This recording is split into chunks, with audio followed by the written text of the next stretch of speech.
ठीक कर दिया इन्होंने लागू, क्यों नहीं करना चाहिए। भारतीय जनता पार्टी सोचती नहीं है, जो करना होता है ऑन द स्पॉट करती है। इसी सरकार में आपने देखा होगा अमित शाह जी ने एक्शन लिया था तुरंत कश्मीर में।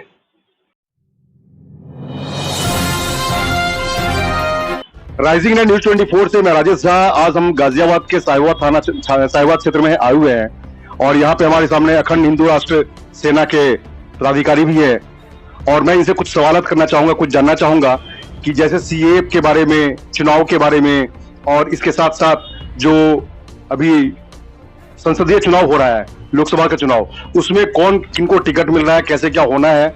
तीसरी बात यह है कि बैलेट के पेपर के ऊपर कई लोग कह रहे हैं कि ईवीएम हट जाए और बैलेट पेपर से चुनाव हो। इसी के बारे में चर्चा करेंगे। जी दीपक जी, पहले तो अपना परिचय दे दें। मेरा नाम दीपक कुमार है, मैं अखंड हिंदू राष्ट्र सेना का कार्यकर्ता हूँ। जी दीपक जी, ये तो सीए अचानक लागू कर दिया सरकार ने जी, इसके बारे में आप क्या कहना चाहेंगे? क्यों ऐसा हो गया कि अचानक ही लागू कर दिया? सीए ठीक कर दिया इन्होंने लागू, क्यों नहीं करना चाहिए। भारतीय जनता पार्टी सोचती नहीं है, जो करना होता है ऑन द स्पॉट करती है। इसी सरकार में आपने देखा होगा अमित शाह जी ने एक्शन लिया था तुरंत कश्मीर में। तो ये हाँ, तो ये भाजपा है। सीए लागू होने से क्या चुनाव में कोई दुष्प्रभाव पड़ सकता है? नेगेटिव या पॉजिटिव कुछ हो सकता है? नहीं, नेगेटिव का एक तरफा आ रही है भाजपा, नेगेटिव क्यों होगा? पॉजिटिव होगा। हाँ, एक तरफा है। 80 की 80 सीटें जीतेंगे उत्तर प्रदेश में। 80 की 80 जीतेंगे। और पूरे भारत में सरकारी 400 सरकारी हमारी बननी है। हाँ, 400 हो जाएगी, बिल्कुल हो जाएगी पूरी तरह। हाँ, अखंड हिंदू राष्ट्र सेना का एक कार्यकर्ता भारतीय जनता पार्टी के लिए वोट मांगेगा और घर जाके मेहनत करेगा। ठीक है। अच्छा, दूसरा, कुछ विपक्षी पार्टियां कह रही है कि इस बार चुनाव जो हो ईवीएम से ना हो, क्योंकि ईवीएम का मुद्दा ये लोग बार बार उठाते हैं, जबकि ईवीएम में कोई खराबी नहीं है, कोई कमी नहीं है। इसके बावजूद वो ईवीएम का मुद्दा उठाते हैं और कुछ लोग तो ये भी कह रहे हैं कि इस बार का चुनाव बैलेट पेपर से हो। खासकर उसमें बहुजन समाजवादी पार्टी का भी विचार है, कांग्रेस का भी है, सभी विपक्षी पार्टियां हैं। आप इसके बारे में क्या कहना चाहेंगे, कैसा हो? भ्रष्टाचारी लोग तो चाह ही रहे कैसे भी करके आ जाए, क्यों इनमें क्यों डर लग रहा है? इसमें कौन सी भाजपा ने गड़बड़ी कर दी है? भाजपा गड़बड़ कर रही है तो ऐसा नहीं है। अगर ईवीएम पे होगा तभी हम जीतेंगे, तभी जीतेंगे। अच्छा, बिना ईवीएम के होगा तो भी आपकी जीत हो जाएगी? तभी जीत होगी हमारी। चलिए ठीक है। अच्छा दीपक जी, एक चीज और कहना चाहूंगा। लोकसभा चुनाव में जैसे कि कहा जा रहा है कि 400 पार होगी, यही बात जो INDI गठबंधन है वो भी कह रही है। INDI भी कह रही है कि मैं जीतूंगा।